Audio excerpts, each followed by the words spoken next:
Hello everyone, magandang buhay sa lahat. Welcome na welcome po kayo dito sa aking Mathematics Tagalog tutorial. Sa video na ito ay papaliwanag ko sa inyo about solving system of linear equations in two variables by graphing. So we're going to graph system of linear equations and it consists two equations.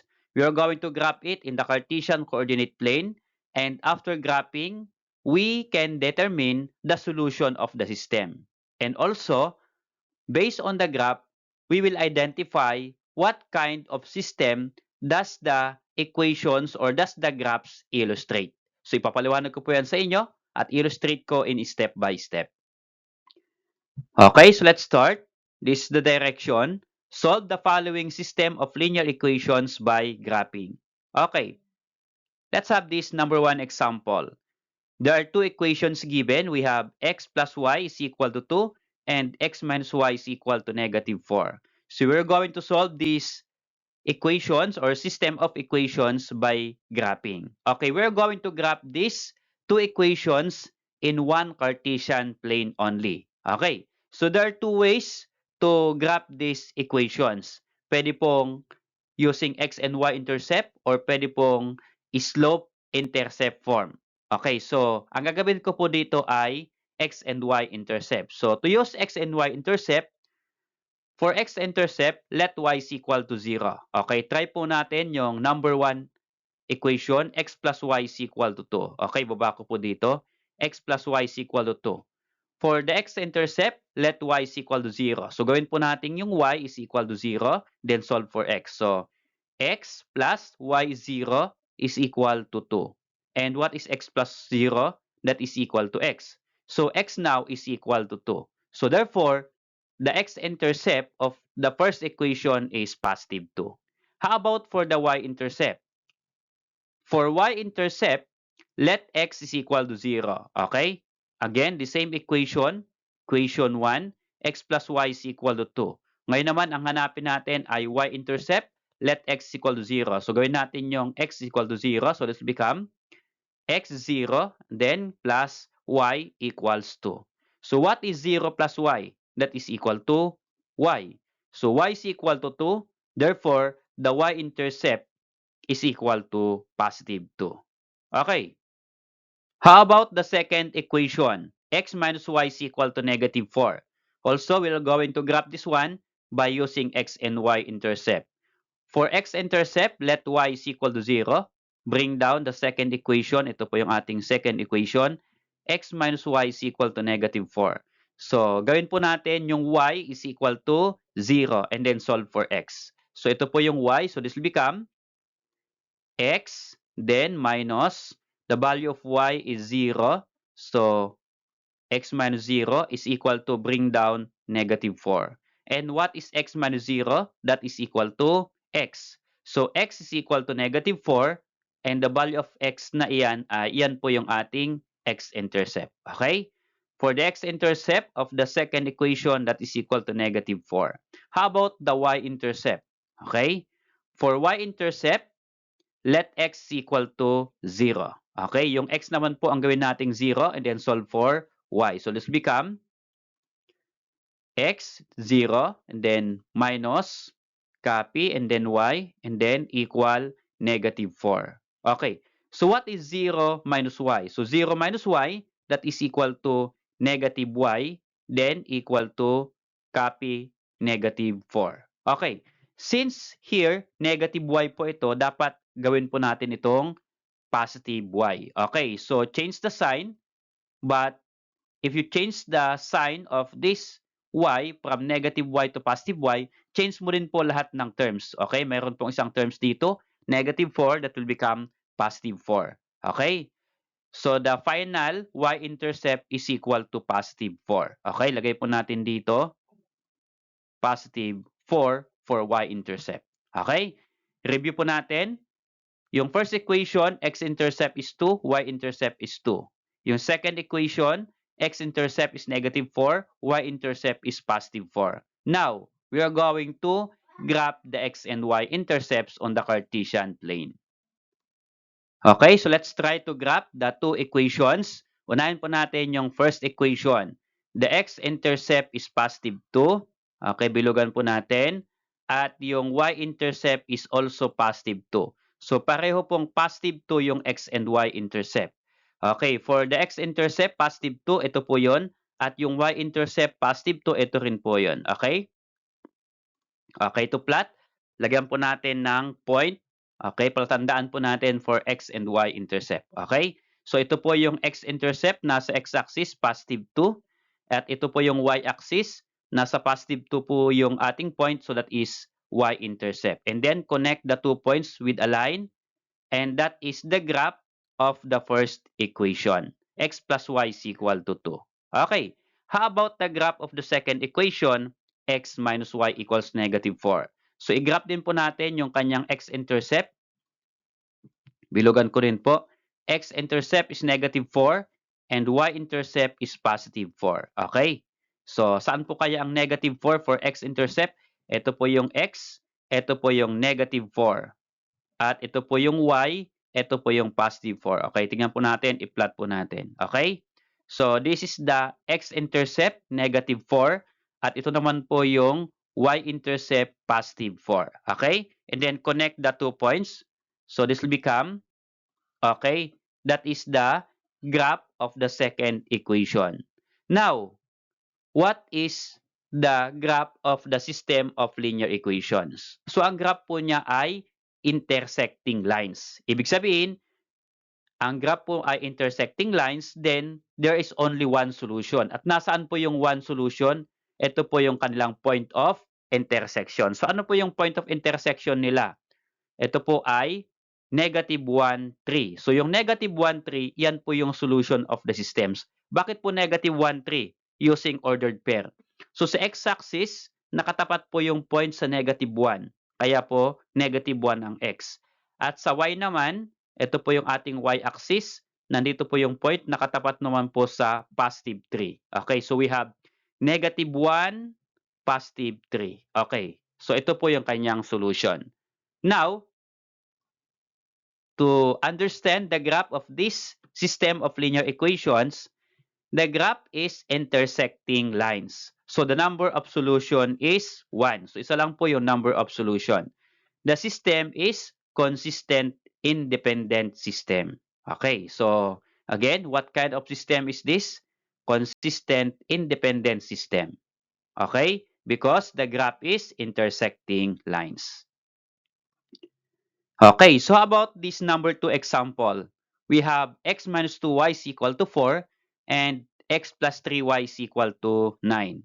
We are going to determine the solution of this system by graphing. So, igagraph po natin again yung dalawang equations in one Cartesian plane only and determine the relationship of the two lines. Okay?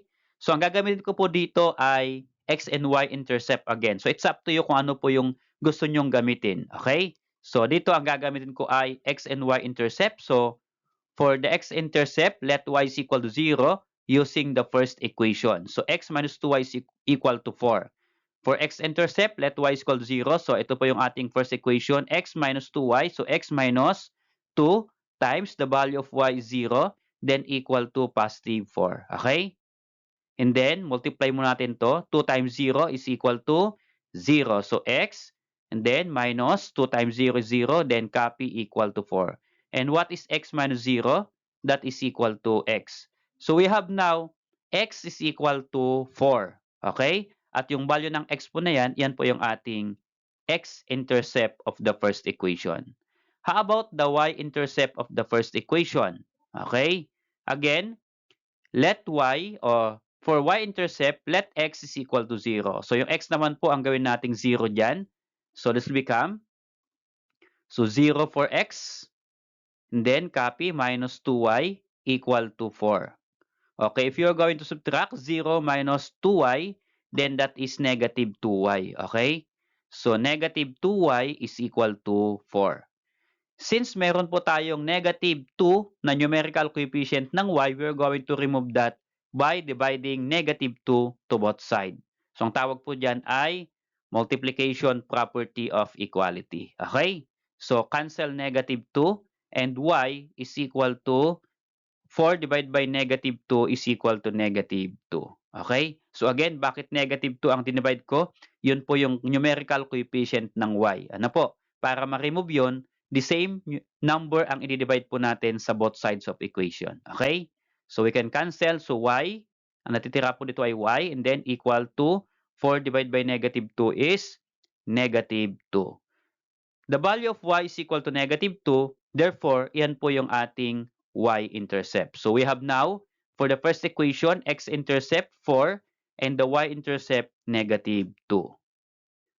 Okay, so how about for the second equation, x plus 3y is equal to 9?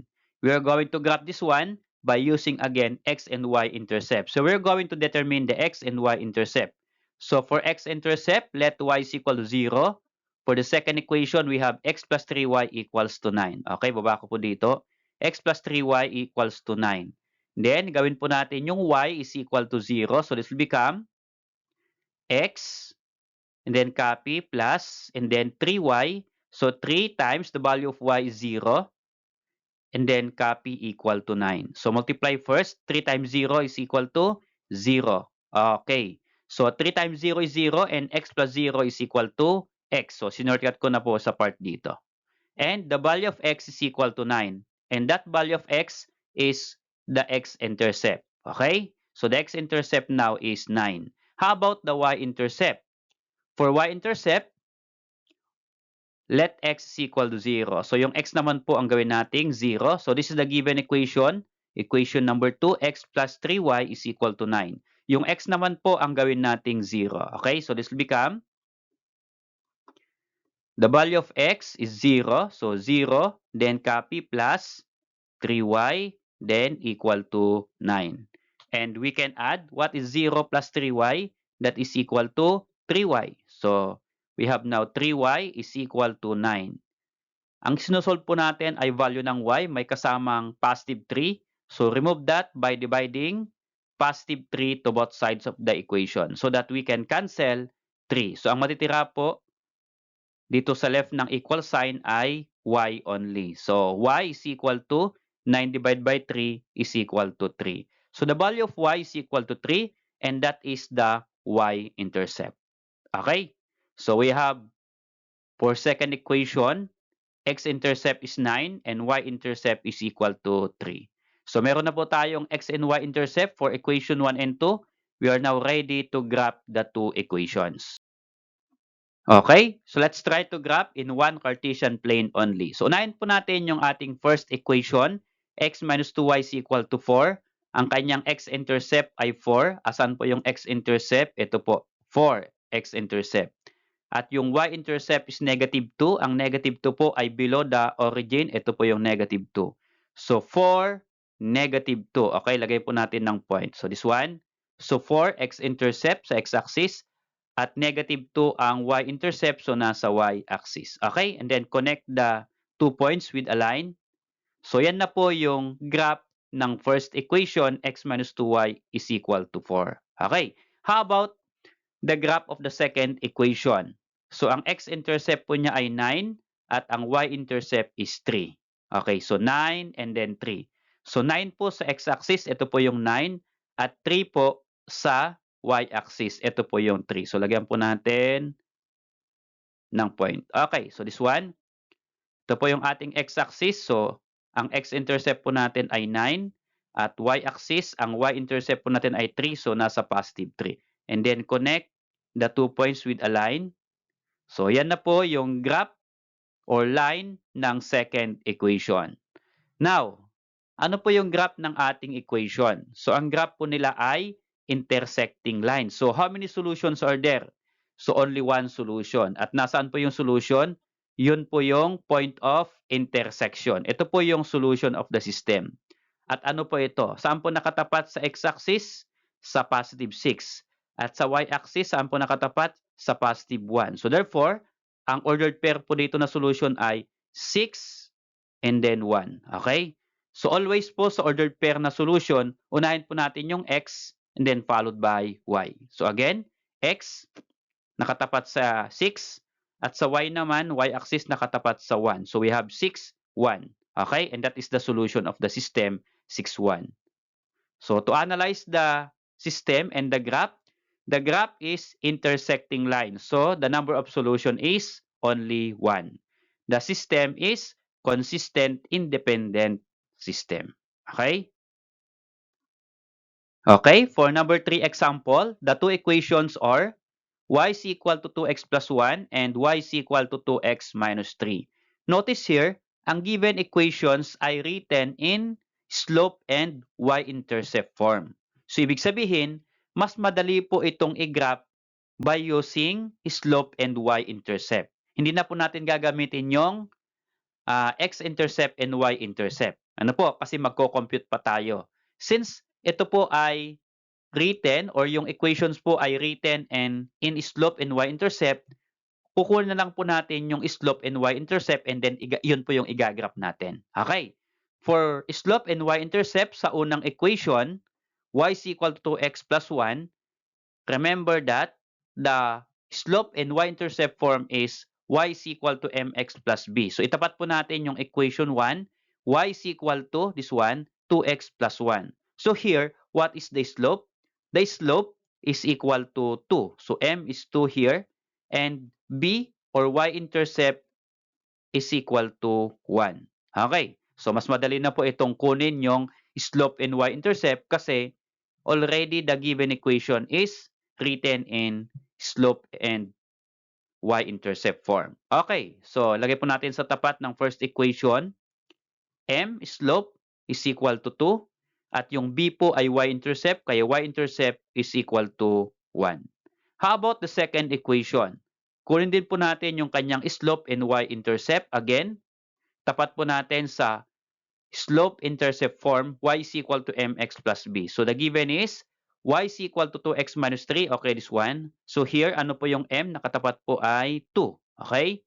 So m slope is equal to 2 at yung y-intercept b ay negative 3. So bakit po negative 3? Kasi po minus 3. Consider natin yung operation as the sign.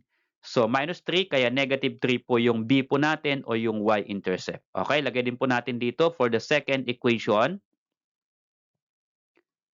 M slope is equal to 2 and b negative 3 is the y-intercept. Okay, using the slope and y-intercept, igagraph na po natin yung two equations. Okay, using the Cartesian coordinate plane, we're going to graph the two equations. So, unahin po natin yung equation 1, y is equal to 2x plus 1. So, paano po i-graph yung slope and y-intercept? So, as I recall, kung di po nyo napanood yung aking lesson about graphing linear equation using slope and y-intercept, ganito po yun. First, ang igagraph po natin ay y-intercept. So, ang y-intercept po sa equation 1 ay bilugan ko, positive 1. Okay? So, positive 1 po ang y-intercept. Ito po yung positive 1 sa ating Cartesian plane. Okay? So, lagyan po natin ng point. So, mula po sa y-intercept na positive 1, igagraph po natin yung slope na 2. Okay? So, paano po i-graph yung slope na 2? Remember that slope is rise over run. Okay? Dito po tayo magbe-base sa rise over run. So, fraction dapat ang slope. Since whole number yung ating slope 2, then ano po yung denominator ng 2? So always po kapag whole number, mayroon po yung denominator na 1. So ito po ay divide by 1. Ano po? So ang ating pong slope ay 2 over 1 or 2. So ang rise po ay 2 at ang run po ay 1. So paano? So mula po sa y-intercept na 1, ang igagraph po natin ay yung rise, positive 2. So kapag positive 2, ang rise po niya ay going to or going above. Okay, dalawa po or 2 points or 2 units going upward. Okay, kasi po 2. So count 1, 2. So nandito na po sa 3. And then yung 1 naman na run ay positive 1 po yun kapag positive 1 going to the right. Kapag negative 1 going to the left. Okay, since positive po yung run niya, so andito po yun. So iyan po yung kanyang end. Ulitin ko, slope 2 over 1.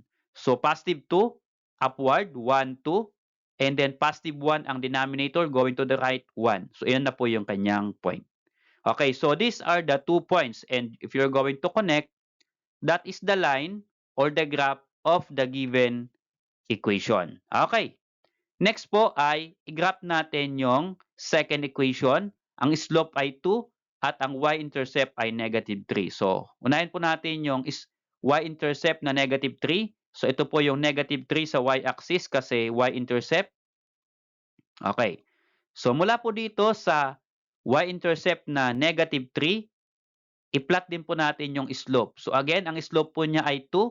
The same po dun sa ating slope sa first equation. So, ang kanyang denominator ulit po yan ay 1. Okay. So, therefore, here, ang rise po niya ay 2 at ang run po niya ay 1. So, 2 over 1. So, to graph, positive 2. Okay, move from y-intercept 2 units. So, 1, 2, and then going to the right, 1. Okay, so ito po yung 1. So, let's become 1. Ulitin po natin, mula po sa y-intercept, -3, and then ang slope po niya ay 2 over 1. So, positive 2 going upward, 1, 2, and over 1, ang denominator po ay 1 going to the right 1. Okay, so yan na po yung kanyang 2 points. If you're going to connect the 2 points, ito na po yung line or graph ng second equation. Okay, now, what have you noticed or noticed with the two lines? So, the two lines are parallel lines. So, therefore, kapag parallel lines, wala pong intersection, then ito po ay no solution. Okay, to understand the graph, so ito po yung kanyang short interpretation. The graph is parallel lines. Okay? So, there is no solution. The system is inconsistent system. Okay? So, yung given equations or the system or what kind of system is the given equation, yan po ay inconsistent system. How about this number for example? We have x plus y is equal to 3 and 2x plus 2y is equal to 6. Again, yung given equations po natin ay written in standard form. Okay, so here, ang gagamitin ko po dito ay x and y intercepts kasi naka-standard form po siya. Okay? For x-intercept, let y is equal to 0. So let's become, for the first equation, x plus y is equal to 3. So let y equal to 0. So this will become x, and then plus the value of y 0. So 0, and then equal to 3. So what is x plus 0? That is equal to x. So x is equal to positive 3, and that is the x-intercept. Okay? So the x-intercept of the first equation is 3. Now, how about the y-intercept? For y-intercept, let x is equal to 0. So here, the same equation 1, x plus y is equal to 3. Yung x naman po ang gawin nating 0. Okay, ito po yung x. So this become 0 yung x, then copy plus y, then copy equal to 3. So add, what is 0 plus y? That is equal to y. So 0 plus y is equal to copy 3. So y is equal to 3. Then, that y is equal to 3 is the y-intercept. So, the y-intercept is equal to positive 3. Okay, so next po ay yung second equation again using x and y-intercept. So, yung second equation natin ay 2x plus 2y equal to 6. Ito po yun. So, for x-intercept, let y is equal to 0. So, ito po yung y. Ito po yung gawin nating 0. So, this will become 2x, copy, and then plus, and then 2. Then yung y natin, sabi ay 0. So 2 times y, so 2 times 0. Then copy equal to 6. Okay. Next po ay simplify natin. What is 2 times 0? That is equal to 0. So 2x plus 0 is equal to 2x. So wala na po ito kasi 0 na. Okay, so this one, 2x is equal to copy 6. Since x po yung hinahanap natin, may kasamang 2, we are going to remove that 2 by dividing 2 to both sides. Okay, para makancel po natin yung 2. So ang maiiwan po dito, ang matitira sa left ng equal sign ay yung x na lang. So x then equal to 6 divided by 2 is 3. So the value of x is equal to 3. And that value of x is the x-intercept. Okay, lagay po natin dito. X-intercept is equal to 3. And then, for y-intercept, the same equation, 2x plus 2y is equal to 6. Okay? So, let x is equal to 0 for y-intercept. So, this will become, x po ang gagawin nating 0. So, 2 times x, so 2 times 0. then copy plus 2y equals 6. Then simplify, 2 times 0 is equal to 0. Since 0 na po ito, ang matitira po ay itong positive 2y. Then equal to 6. So again, may kasamang 2 po yung ating y. Divide 2 to both sides to cancel 2. Okay? So we have now y is equal to 6 divided by 2 is 3. Okay. So y is equal to 3 or the y-intercept is equal to 3. So here, x-intercept is equal to 3 and y-intercept is equal to 3 also. What have you noticed with the x and y-intercept of the first and second equation? So pareho pong x-intercept, pareho pong y-intercept. So ano po kaya yung graph niyan? Okay, so let's try to graph in the Cartesian coordinate plane. So ang unahin po natin ay yung first equation, x-intercept 3, y-intercept 3. So ito po yon. Ito po yung x-intercept, positive 3. At ito po yung y-intercept, positive 3, nasa y-axis. So, connect the two lines. At yan po yung graph ng first equation, x plus y is equal to 3. Now, i-graph po natin yung second equation, 2x plus 2y equals to 6. The same po yung kanyang x-intercept and y-intercept, pareho pong 3. Okay. So, ibig sabihin, magkapatong na po. At kapag i-graph natin, the same way, the same path yung second equation. So anong tawag po natin dito sa graph? Sila po ay overlapping or sila po ay coincident graph. So kapag coincident graph or overlapping graph, then many solutions. So bakit po many solutions? Kasi lahat po ng points na dadaanan ng first line ay dadaanan din po ng second line. Okay? So here, to interpret the graph is coincident. So, there are infinitely many solutions. The system is consistent dependent system. So, ang tawag po dito ay consistent dependent system. So, kapag pinahanap sa inyo kung ano yung o magbigay ng solution kasi many solutions, kunin lang po ninyo yung kanyang x and y intercept. For the x intercept, 0, 3 or for the y-intercept 0, 3 at for the x-intercept 3, 0. So yan po yung 2 points na possible po nilang solutions. Okay, at many more points na dadaanan po nitong 2 lines na ito. Okay, so yun po yung mga solutions niya. Okay? To end up the lesson, let's try to answer this activity. So let's see how you understand or master the lesson. Find the solution of the system of equations by graphing and tell what kind of system. So isa lang po yung aking ibibigay na system. The two equations are 2x minus 3y equals to 6 and 5x plus 3y is equal to 15. Okay? So pwede po ninyong i-post yung video na ito. Try to answer. At baka pwede naman pong pa-share yung inyong sagot by just typing your answer on the comment section below. At wait po ninyo yung aking reply. Tignan po natin kung tama or mali po yung inyong sagot. Okay? So, try your best to get the correct answer. Salamat sa panunod mga anak. I hope that you learned how to solve system of linear equation by graphing. See you on my next discussion about solving system of equations by using elimination method.